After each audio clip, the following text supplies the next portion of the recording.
नाच नाच हलवा पकाओ, नाच मेरे बुलबुल के पैसा मिलेगा। हलवा पकाओ, सही सुना आपने, हलवा पकाओ। रही बात आटे की, ये प्योरली सुबाई मामला है। महंगाई ने अवाम की चीखें निकाल दी हैं। 6 बच्चों का बाप था वो शख्स। कपड़े बेचकर अवाम को आटा दिलाने वाले शहबाज शरीफ ने आटा तारीख की बुलंद तरीन सतह पर पहुंचा दिया। तो फिर होगा क्या? सस्ते आटे के हुसूल में के लिए लेन में लगा हुआ था, मारा पीटी हुई, झगड़ा हुआ और उस शख्स की जान चली गई। ये हैं जिससे कि पाकिस्तान की तरक्की और खुशहाली आगे बढ़ेगी।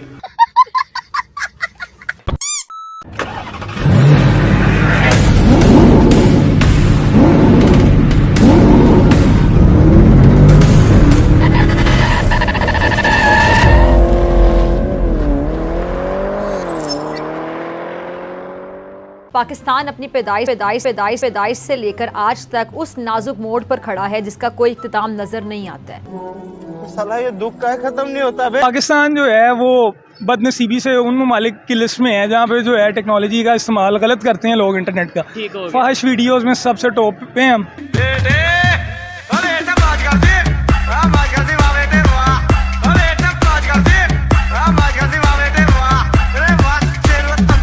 हमें फख्र है इस पर।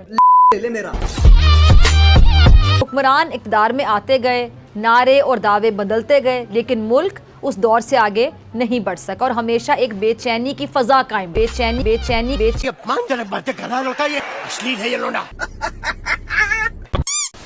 लेकिन उनकी वॉच लिस्ट में 98% नाम जो था ना टेरर रिलेटेड कामों में, 98 उनका किसी का नाम अली है, तो महमूद है, तो अशरफ है, तो भट्ट साहब है, तो मोहम्मद है। मोहम्मद भी बड़ा फखर से कहते हैं हमारा जी सबसे ज्यादा नाम जो है ना लंदन में, इंग्लैंड में, वो मोहम्मद रखा गया। हाँ, तो वो इसीलिए जो टेरर वॉच लिस्ट भी होती है ना, उसके अंदर भी सबसे ज्यादा नाम जो होता है ना वो मोहम्मद होता है। सही पकड़े हैं। हालिया दौर की अगर मैं बात करूं तो IMF के साथ रूठने मनाने का जो खेल है अभी तक जारी है। अच्छा। और इसकी वजह से मईशत यकीनी तौर पे अदम इस्तेहकाम का शिकार है। वज़ीर ख़ज़ाना इसहाक डार साहब ये दावा कर चुके हैं कि पाकिस्तान को IMF के सहारे की जरूरत नहीं है, लेकिन जब भी इसहाक डार साहब से IMF मुआहदे के बारे में पूछा जाता है तो इसहाक डार साहब जवाब देने से गुरेज करते हैं। पागल समझा मैं कौन को आप लोगों ने? आज भी जब डार साहब से IMF से मुआहदे की नाकामी के हवाले से एक सवाल कर लिया तो इसहाक डार साहब सीखपा हो गए। मैम एक बात मैंने बड़ी नोट की है, जब भी भारत पाकिस्तान के बारे में कोई स्टेटमेंट देता है तो उसका असर होता है, वर्ल्ड पर होता है। जो बड़े बड़े ममालिक हैं वो सुनते हैं, एग्री करते हैं। पाकिस्तान जब किसी भी इंटरनेशनल फोरम पर जाकर भारत के खिलाफ कोई बात करता है तो उसका कोई असर ही नहीं होता। रिसेंटली ही इराक गए थे बिलावल भुट्टो, वहां कश्मीर का मुद्दा छड़ा, उन्होंने कोई रिस्पॉन्स ही नहीं दिया, कोई उन्होंने आगे से कोई पाकिस्तान के हक में कोई बात ही नहीं की। तो पाकिस्तान जब भी कोई बात करता है उसका असर क्यों नहीं होता? भारत जब भी कोई बात करता है उसका असर क्यों होता है? देखिए सारे मुल्कों को जो है ना, जैसे यूएस सुपर पावर, राइट, पहले जो थे ये ब्रिटिश जो थे उनकी पावर चलती थी तो सब सुनते थे उनके कि they had the best economy, जो भी था। फिर US was a super power, तो दे हैड द पावर कि वो दूसरों पे सैंक्शंस लगा सकें, दूसरे मुल्कों को कंट्रोल कर सकें, और इंडिया उस मकाम पे पहुंच गया है। मजा आया Aahista Aahista, being the top 5 countries. अब उनके पास इकोनॉमी है, उनके पास मैन पावर है, उनके पास, और उनके लोग सिर्फ इंडिया में ही नहीं, वर्ल्ड वाइड अगर आप देखा जाए तो यूके में कौन बैठा है prime minister? Indian. Foreign minister कौन बैठा है?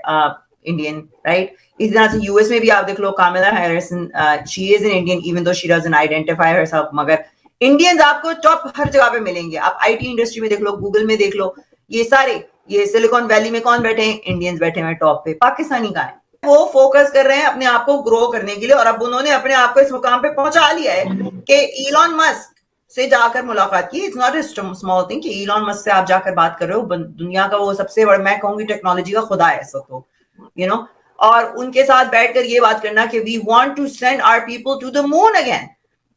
You know what I mean? यानी बातें कहाँ की हो रही है? दुनिया की नहीं हो रही, दुनिया से बाहर जाने की हो रही है, और आप लोग अभी तक वहीं कश्मीर में बैठे हुए तो इतने पुराना मुद्दा लेके बैठे हो, वही घिसी पिटी बातें कर रहे हो। People have moved on. चाहे वो आज की जनरेशन जो है वो मूव ऑन कर चुकी है, उनको मीडिया, ये है सोशल मीडिया का जमाना है, दे कैन सी कि कश्मीर में क्या हो रहा है, दूसरे मुल्कों में क्या हो रहा है, आपकी औकात क्या है, इंडिया क्या कर रहा है, इंडिया क्या नहीं कर रहा है। They know. मगर आपके पास जब वो लेवरेज आ जाती है ना, अब इलॉन मस्क, पहले भी इनसे बात हुई थी मगर I guess they didn't come to an agreement, कोई उनकी डिमांड्स नहीं है जो भी था। मगर अब इंडिया ने अपनी डिमांड्स नीचे नहीं लाई, यू नो, इंडिया ने अपने वहीं पे रहा, they stood their ground and Elon Musk accepted all that stuff. बस हवा निकल गई एंड बहुत सारी कंपनीज जाएंगी पाकिस्तान में। मुझे आप ये बताएं कि इन्वेस्टमेंट करने कौन आएगा? इन्वेस्टर देखता है कि मैं यहाँ पैसे लगाऊंगा तो मुझे उस पर क्या मिलेगा वापस। पाकिस्तान में उनको पता है, उन्होंने लगाया, अगले दिन कुछ हो जाएगा तो हमारी बिल्डिंग ही जला देंगे। फेसबुक हो जाए, ट्विटर हो जाए, यूट्यूब के हेड ऑफिस अगर आप वहां पे खोलेंगे, यू नो, तो अगले दिन कोई ब्लास्फेमी उस पे या कुछ और हो जाएगा तो कोई जाके आग लगा देगा वहां। तेरा बाप हरकतें ऐसी कर दी, इंटरनेट पे बैठ के लोगों को धमकियां देनी कत्ल की, हम ये कर देंगे, हम वो कर देंगे, करना कराना कुछ नहीं है, इनके मुसलमानों के कल्चर का हिस्सा।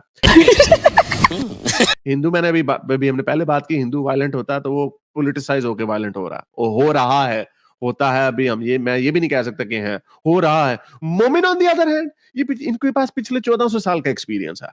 इनके पास 1400 साल का एक्सपीरियंस है कि अगर कोई बात करे हमारे खिलाफ, हमसे कोई उल्टी बात कर दे तो ये फौरन गर्दनें उतारने पे आ जाते हैं।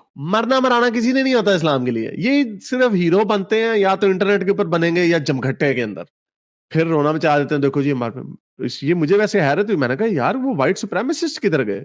आई एम श्योर के और क्रिमिनल्स भी होंगे एफबीआई की लिस्ट में, लेकिन उनकी वॉच लिस्ट में 98% नाम जो था ना टेरर रिलेटेड कामों में, 98, उनका किसी का नाम अली है, तो महमूद है, तो अशरफ है, तो भट्ट साहब है, तो मोहम्मद है। मोहम्मद भी बड़ा फखर से कहते हैं हमारा जी सबसे ज्यादा नाम जो है ना लंदन में, इंग्लैंड में, वो मोहम्मद रखा गया।